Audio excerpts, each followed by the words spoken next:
ఇక్కడ అన్ని ప్లాట్లలో మామిడి శ్రీగంధం చెట్లతో అద్భుతంగా ఉంది. ల్యాండ్ అప్రిషియేషన్, ఫ్రీ మెయింటెనెన్స్, పండ్ల తోటల తాలూకా ప్రయోజనాలు, డబుల్ బెనిఫిట్ ఆఫర్ తో సిర్లసీమ 2. ఇప్పటికే ప్రజలు ఒకసారి మోసపోయినారు, మళ్ళీ మోసపోవద్దని బీఆర్ఎస్ ఎంపీ అభ్యర్థి కొప్పులీశ్వర్ చెబుతున్న పరిస్థితి. పెద్దపల్లి నుంచి నిన్న పార్లమెంట్ అభ్యర్థిగా ప్రకటించిన అనంతరం ఇటు చెన్నూరు కావచ్చు, అదేవిధంగా మంచిర్యాల కావచ్చు, లక్షడిపేట వరకు పర్యటన చేస్తూ బీఆర్ఎస్ నాయకులతో కలిసే ప్రయత్నం చేస్తున్నాం. మనతో పాటు కొప్పులీశ్వర్ గారిని కూడా ఒకసారి మాట్లాడు.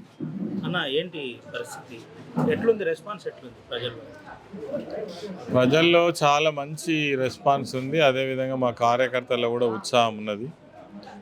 మొన్న జరిగినటువంటి ఎన్నికల్లో తీరని నష్టం జరిగింది, దాన్ని తప్పకుండా పూడ్చుకోవాలనేటువంటి పట్టుదలతోటి నాయకులు, కార్యకర్తలు కూడా ఉన్నారు. ఎందుకంటే ఇది ఎగ్జిస్టెన్సీ కార్యకర్తలకు, పార్టీకి. తర్వాత ఎలక్షన్స్ వచ్చినప్పుడు కొన్ని ప్రతికూలమైన రిజల్ట్స్ వస్తాయి, అంత మాత్రాన బెంబేలెత్తుకోవాల్సిన అవసరం లేదు. తిరిగి మరింత బలాన్ని కూడగట్టుకొని ఈ ఎన్నికలలో మేము తప్పకుండా ప్రజల మద్దతు పొందేటువంటి ప్రయత్నం చేస్తాం. ప్రజల మనోభావాలు చూసినప్పటికీ ఈ 90 రోజులలో మేము మోసపోయినాం, పొరపడ్డాం, మంచి ప్రభుత్వాన్ని ఓడగొట్టుకున్నాం, మంచి నాయకత్వాన్ని దూరమైనాం. మా కోసం అన్ని రకాల సంక్షేమ అభివృద్ధి కార్యక్రమాలు చేసినటువంటి కేసీఆర్ గారి నాయకత్వాన్ని ఓడగొట్టుకున్నాం. తిరిగి తెచ్చుకోవాలనేటువంటి ఆలోచనలు ఇప్పటికే ప్రజలు ఉన్నారు. దాన్ని తప్పకుండా మేము వాళ్ళను ఇంకా కొంత చైతన్యవంతం చేసే ప్రయత్నం చేస్తాం. తర్వాత పార్టీకి కూడా ప్రజల మద్దతు తిరిగి బ్రహ్మాండంగా ఉన్నదనేటువంటి పరిస్థితి కూడా ఈ ఎన్నికల్లో జరగాలి. అది మా నాయకులు, కార్యకర్తలు ఖచ్చితంగా ఇటు కార్మిక వర్గంలో కావచ్చు, ఇటు గ్రామీణ ప్రాంతాల్లో కావచ్చు ఆ ప్రయత్నం గొప్పగా చేస్తాం. ఈశ్వర్ అన్న, ఒక విషయం చెప్పండి. మీకు ఎంపీ అభ్యర్థిగా ప్రకటించారు. ప్రధానంగా ఎంపీ అభ్యర్థిగా ప్రకటించడానికి మీరు గతంలో తెలంగాణ ఉద్యమకారుడని, ఇంకోటి కార్మిక వర్గంలో ముందు నుండి ఉన్న వ్యక్తి అని, ఈ ప్రాంతంలో ఉన్న వ్యక్తిగా చాలామంది పోటీ పడ్డప్పటికీ మీకే ఎందుకు ఎంపీ అభ్యర్థిగా ప్రకటించవలసి వచ్చింది? అంటే ఒకటి ఆనాటి నుంచి ఈనాటి వరకు కూడా అటు ఉద్యమ సమయంలో ఇటు ప్రభుత్వంలో కూడా కీలక పాత్ర పోషించినటువంటి పరిస్థితి ఉంది. అదేవిధంగా ఈ ప్రాంతంతో ఒక ఎనలేని సంబంధం ఉంది. గోదావరికని నివాసిగా, ఓ 26 సంవత్సరాలు సింగరేణి కార్మికునిగా, తర్వాత అనేక కార్మిక ఉద్యమాలలో పాల్గొన్నటువంటి వ్యక్తిగా, ఒక కార్మిక సంఘాన్నే నిర్మాణం చేసి ఈరోజు కార్మికులకు అనేక సేవలు అందడానికి కారణమైనటువంటి వ్యక్తిగా కావచ్చు. అదేవిధంగా చాలా సంవత్సరాల నుంచి రాజకీయాలలో ఒక మచ్చలేని మనిషిగా ఉంటున్నా 30 ఏళ్ళ రాజకీయ జీవితంలో ఒక చిన్న ఆరోపణ కూడా నేను తెచ్చుకోలే. అంత గొప్పగా ప్రజలతో కలిసి ఉన్నా, మమేకమై ఉన్నా. మరి రామగుండం ప్రాంతంలో ఎమ్మెల్యేగా ఉన్నప్పుడు కావచ్చు, ధర్మపురిలో ఇన్ని సంవత్సరాలు, అక్కడ కూడా 15 సంవత్సరాలు ఎమ్మెల్యేగా ఉన్నా, అక్కడ కావచ్చు, ఏ రకమైనటువంటి చిన్న ఆరోపణ కూడా లేకుండా పనిచేసినటువంటి చరిత్ర, ఒక క్లీన్ ఇమేజ్ ఉన్నటువంటి చరిత్ర. తర్వాత పార్టీకి లాయల్గా, కష్టంలో సుఖంలో నిలబడి ఉండేటువంటి వ్యక్తిగా నాకు ఆ పేరు ఉన్నది. ఎందుకంటే ఆనాడు 2004లో మొదటిసారి గెలిచినప్పుడు కూడా నాతో పాటు గెలిచిన వాళ్ళు ఉద్యమాన్ని వదిలిపెట్టి చాలామంది పోయినారు. ఒక చిన్న మామూలు కుటుంబం నుంచి వచ్చినప్పటికీ, మామూలు అంటే ఎస్సీ సామాజిక వర్గానికి సంబంధించినటువంటి వ్యక్తిని అయినప్పటికీ ఎటువంటి ప్రలోభాలకు లొగ్గకుండా కేసీఆర్ నాయకత్వంలోనే నిలబడి తెలంగాణ రాష్ట్రం రావాలని కొట్లాడినటువంటి ఆ చరిత్ర కూడా ఉన్నది. కాబట్టి ఇవన్నిటి దృష్ట్యా, ఒక మంచి పేరు దృష్ట్యా, తర్వాత రేపు పార్టీ కూడా మరి ప్రజల యొక్క ఇప్పుడు ఉన్నటువంటి పరిస్థితులలో మంచి మద్దతు వస్తుంది, ఒక మంచి మనిషి ఉంటేనే బాగుంటుందనే ఉద్దేశంతో కేసీఆర్ గారు నా అభ్యర్థిత్వాన్ని మరి నిర్ణయించడం జరిగింది. వారికి ధన్యవాదాలు. అదేవిధంగా వారు టీఆర్ఎస్ పార్టీ ఉన్నంతకాలం, వారి నాయకత్వం ఉన్నంతకాలం వారితో కలిసి పనిచేస్తాం. అది మేము ఎప్పుడో తీసుకున్న నిర్ణయం. కాబట్టే ఒక బలమైనటువంటి అభ్యర్థి ఉండాలనే ఉద్దేశంతో కేసీఆర్ గారు నిర్ణయించడం జరిగింది. తదనుగుణంగా నేను అందరినీ కూడా కలుపుకుపోయేటువంటి తత్వం ఉంది. ఓ సమస్య వస్తే పారిపోం, పరిష్కారం చేసేటువంటి ప్రయత్నం చేస్తాం.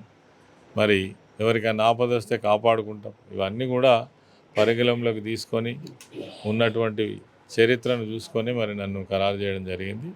తప్పకుండా కార్మికులకు కావచ్చు, ఇక్కడ ఈ ప్రాంత ప్రజలకు కావచ్చు, అదేవిధంగా సేవలు అందిస్తాం. ఎంపీ అభ్యర్థిగా ప్రకటన అనంతరం మీ కాన్స్టిట్యున్సీ సొంత కాన్స్టిట్యున్సీలో రెస్పాన్స్ ఎట్లుంది? అదేవిధంగా మీతో పాటు కలిసి పనిచేసిన ఉద్యమకారులు కావచ్చు ఏమంటారు, ఎట్లుంది? చాలా బాగా రెస్పాన్స్ ఉంది. మేము అన్నను మొన్ననే పోగొట్టుకున్నాం. చాలా గొప్పగా అభివృద్ధి చేసిండు. మాతోటి ఒక కుటుంబ సభ్యుని లెక్క ఉండేటోడు. తిరిగి మళ్ళీ అవకాశం వచ్చినందుకు అందరికీ కూడా చాలా ఆనందంగా ఉత్సాహంగా ఉంది. ఈసారి మంచి రిజల్ట్ కూడా ఉంటుంది మాకు ధర్మపురి నుంచి.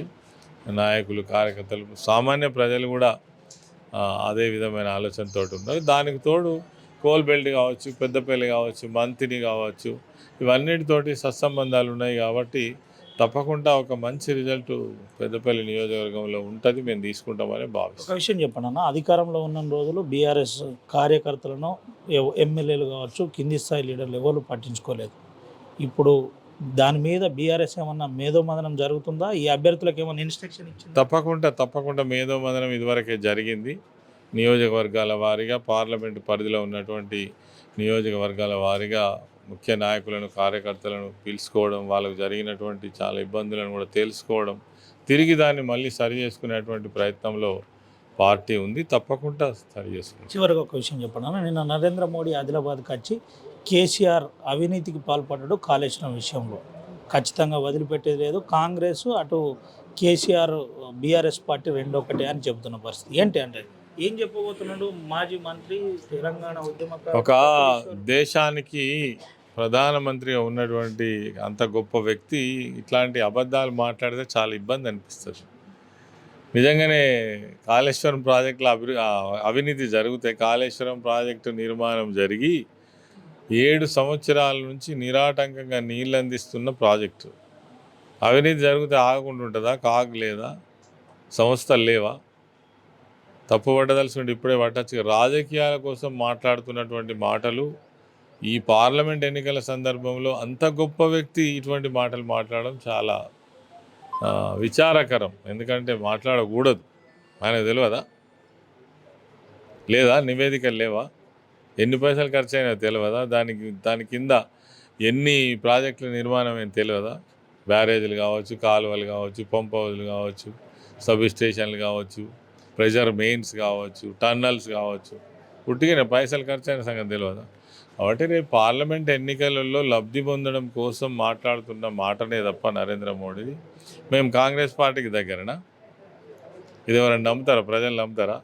కాంగ్రెస్ పార్టీ మా బద్ధ శత్రువు. నిజంగా కూడా ప్రజలను హింసించినటువంటిది, తెలంగాణ ఉద్యమాన్ని అణిచివేసినటువంటిది, అనేక సందర్భాలలో రైతులను, ప్రజలను ఇబ్బంది పెట్టినటువంటిది కాంగ్రెస్ పార్టీ. దాని వ్యతిరేకంగా కొట్లాడేటువంటి ఏకైక పార్టీని పట్టుకొని మీరు కాంగ్రెస్ వాళ్ళలో మీరు బీఆర్ఎస్కు మీరు బీజేపీకి అనుకూలంగా ఉంటారని వాళ్ళు మాట్లాడతారు. బీఆర్ఎస్ తోటి నిలబడి బీజేపీ తోటి నిలబడి కొట్లాడేది కూడా బీఆర్ఎస్ పార్టీ. ఎన్ని సమస్యలను ఎదుర్కొన్నది, నిధులు ఇవ్వకున్నా, ఈ ప్రాంత అభివృద్ధిని పట్టించుకోకున్నా, ఎన్ని రకాల ఇబ్బంది పెట్టినా నిలబడి తెలంగాణ రాష్ట్రాన్ని అభివృద్ధి చేసినటువంటి చరిత్ర కేసీఆర్ గారిది. చివరిగా చెప్పండి అన్న, మోటార్లు మోగబోయినాయి, పూర్తిగా కాళేశ్వరం ప్రాజెక్టు ఖాళీ అయి ఉంది. మీ ప్రాంతంలో ఉన్న ప్రజలు తిరగబడుతున్నారు, అడుగుతున్నారు, నాయకులను అంటున్నారు. వారి ఈ ఉద్యమానికి ఎప్పటి నుంచి కొప్పులీశ్వర్ ఎన్నుకుండి పనిచేయబోతున్నాడు? అంటే డెఫినెట్గా మేము ఉద్యమానికి నాయకత్వం వహించుడు కంటే కూడా రైతులకు ఆ ఇబ్బంది తెలుస్తున్నది. వాళ్ళే తిరగబడే రోజు వస్తుంది. ఇంతకుముందు మాట్లాడినట్టుగా కాళేశ్వరం ప్రాజెక్టులో రోజు 4000 క్యూసెక్ల నీళ్లు సముద్రం పాలవుతున్నాయి. వాటిని ఆపి పంపు చేసి అలా సాగునీళ్ళకి ఇవ్వచ్చు. అయినా పొలాలు ఎండిపోయినా మంచిదే, కానీ కేసీఆర్ను బదనాము చేయడమే వాళ్ళ ఏకైక లక్ష్యం. ఉన్న నీళ్లు కూడా సముద్రంలోకి వదిలిపెట్టిండ్రు. అన్నారంలో, సుందీలలో, మేడిగడ్డలో ఉన్న నీళ్లు కూడా దగ్గర 10 టీఎంసీల నీళ్లు ఉండే, వాటిని కూడా సముద్రంలోకి వదిలిపెట్టిన పాపాత్ములు. ఏం చెప్తాం వాళ్ళ గురించి? Thank you. ఇది పరిస్థితి. ప్రధానంగా కాళేశ్వరం ప్రాజెక్టులో ఉన్న నీళ్లను కూడా వదిలిపెట్టిన పాపాత్ములు వాళ్ళు. పూర్తిగా బీఆర్ఎస్ పార్టీలో ముందు నుండి కూడా నేను కష్టపడ్డాను, పనిచేశాను, కేసీఆర్ గారితోనే ఉన్నాను కాబట్టి ఎట్టి పరిస్థితుల్లో నేను అందరిలో సౌమ్యుని కాబట్టి నాకు టికెట్ ఇవ్వడం జరిగింది. ఈసారి ఆ పార్లమెంట్ ఎన్నికల్లో ఖచ్చితంగా భారత రాష్ట్ర సమితి గెలుస్తుంది, గెలిస్తేనే రేపు సమస్యలు పరిష్కారం అవుతాయని చెబుతున్న పరిస్థితి అయితే కనబడుతుంది. Camera Sumanto Ravinayak, RTV, Adilabad. మరిన్ని వీడియోస్ కోసం ఛానల్ ని సబ్స్క్రైబ్ చేయండి, లేటెస్ట్ అప్డేట్స్ కోసం వాట్సాప్ ఛానల్ ని ఫాలో చేయండి అండ్ లింక్ డిస్క్రిప్షన్ లో ఉంది.